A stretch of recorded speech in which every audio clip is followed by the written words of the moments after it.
one of history's most mysterious and powerful female rulers, Bilqis. She was the wife of Prophet Solomon, a woman whose wisdom and presence left entire kingdoms in awe. Many whispered that she was not entirely human, that perhaps part of her was jinn, a being of fire and mystery. Her reign stretched from the deserts of South Arabia all the way to Africa, ruling with intelligence, courage, and a presence that commanded respect and fear alike. But Bilqis was more than just a queen. She was a seeker, a soul drawn to knowledge, power, and the secrets of the world. She once worshipped the sun, surrounded by golden temples and treasures beyond imagination. Yet a meeting with Solomon would change everything. It would challenge her beliefs, awaken her heart, and guide her toward the one true God.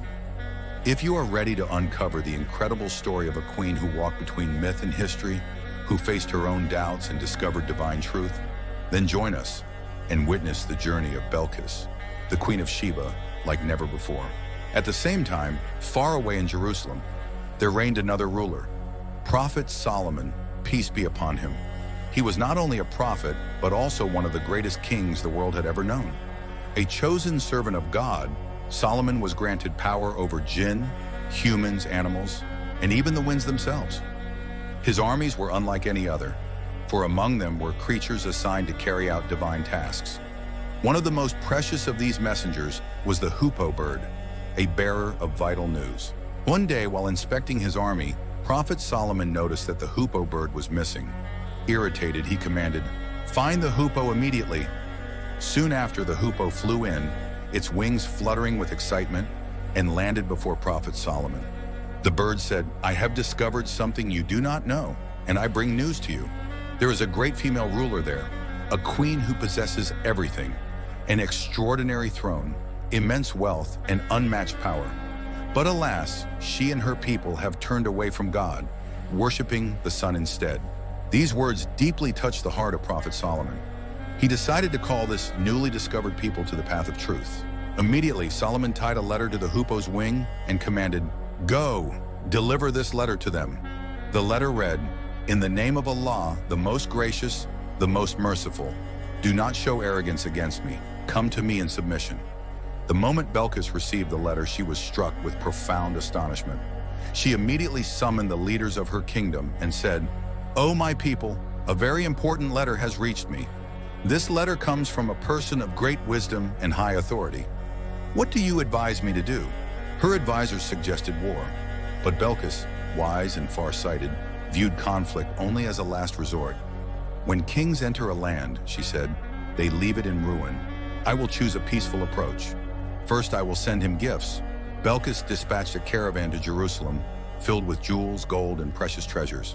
However, Prophet Solomon did not accept the gifts. He showed that his power came not from wealth, but from Allah, and he made it clear, "I do not need your gifts. You will either submit or, with Allah's permission, I will send a mighty army against you." This clear response left a profound impact on Bilqis' heart. This was no ordinary king. Before her stood a prophet who did not covet worldly wealth, but embodied the truth. And Bilqis made her decision. She had to go to Jerusalem herself. She needed to see the truth with her own eyes and hear the voice of reality with her own ears. Thus, Bilqis set out with a magnificent caravan. On the backs of her camels were gold, incense, and precious stones. But what she carried most of all was her desire to seek the truth in her heart. It would be a long and arduous journey. The endless sands stretched out before her, each step bringing both excitement and uncertainty. The journey would be long and arduous, but with every heartbeat, she drew a little closer to the truth she sought to witness. Bilqis and her army were marching under the scorching sun. Meanwhile, in the throne hall, an extraordinary gathering had come together. The armies of humans and jinn stood silently before Prophet Solomon. His power rose above the unseen realms of the earth. In such a moment, an idea came to Solomon's mind. He wished to test Bilqis. His voice echoed through the domes of the palace. "O leaders, before Bilqis and her army come to me in submission, who can bring me her throne?" This call had set everyone in the hall into motion. One of the jinn stepped forward and proudly replied, "I can bring it to you before you even rise from your place. I truly have the power to do this, and I am trustworthy." But at that moment, another person present before Prophet Solomon, a being endowed by Allah with special knowledge, spoke. I can bring it to you before you blink your eyes. And as soon as his words ended, Bilqis' magnificent throne, hundreds of kilometers away, appeared instantly in the middle of Prophet Solomon's palace. This miracle was not just a display of power, but also a means of testing.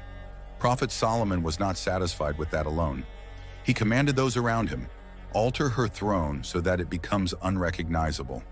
Let's see if she will recognize it when she arrives. The workers made slight changes to the throne. Some of the precious stones were removed. New decorations were added. Patterns were altered and adjusted, so that at first glance it looked familiar, yet at the same time completely different. Why was this done? This was a profound test. Through this trial, Prophet Solomon sought to measure Queen Bilqis' character. Would she be deceived by superficial changes, or would she be able to look beyond appearances and grasp the true reality? For a leader, especially a ruler, it was essential to possess a soul that is not misled by appearances and can perceive the truth. More importantly, if Bilqis could discern the divine message hidden behind material adornments and worldly splendor, it would also signify her maturity to understand the unity of her people. Days passed, and when Queen Bilqis and her army, filled with excitement and curiosity, reached the walls of Jerusalem, they were not merely facing a city, they were standing before the very center of divine wisdom and power. Soon, Bilqis would step into the magnificent palace built by Prophet Solomon. The scene that greeted her was unlike anything she had ever seen. Solomon's kingdom was not built merely on wealth. It was also a testament to extraordinary artistry and architectural brilliance. Columns adorned with gold, gates encrusted with precious stones, and meticulously crafted works of art in every corner dazzled the eye. As Bilqis stepped into the palace, a dazzling scene unfolded before her. Gold-plated columns, crystal courtyards, intricately carved walls, and at the very center of the hall, a throne adorned with gilded decorations. Bilqis approached, her eyes carefully examining the throne. There was something peculiar about it. It bore a striking resemblance to her own throne. The carvings seemed altered, the embellishments rearranged in a different design. Yet Bilqis possessed a soul capable of looking beyond appearances, seeking the truth beneath the surface. The altered decorations could not deceive her. She perceived the reality. From that moment on, the splendor of the palace touched not only her eyes but also her soul.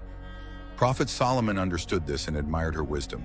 The order established by Prophet Solomon was a manifestation of justice and sovereign authority. Bilqis compared the sovereignty of her own kingdom with this divine rule, and within her heart, she felt a void she had never known before. The false warmth of the sun, which she had once revered as her god, had grown cold in the presence of Solomon's Lord. According to narrations transmitted among some scholars, a marital bond was established between Solomon and Bilqis. Renowned commentators like Al-Ilmi al-Kashir report that Solomon married Bilqis and left her to govern her own kingdom. Other accounts suggest that after spending some time in Jerusalem, Bilqis returned to the land of Sheba, pregnant by Solomon. Now we come to some striking and mysterious events that occurred after Bilqis departed from Jerusalem. Upon returning to Sheba, Bilqis assumed her role not merely as a former queen, but as a new leader, forged and strengthened by faith, guiding her people. Under her leadership, the people of Sheba transformed, from a society that once bowed to the sun, to a community submitting to the Lord of all worlds. When Bilqis returned to her land, she gave birth to a son. She named him Menelik. Years passed and Menelik grew strong. He inherited his wisdom from his mother and his nobility from his father. One day his mother whispered the truth to him. "Your true father is Solomon, the wise king of Jerusalem."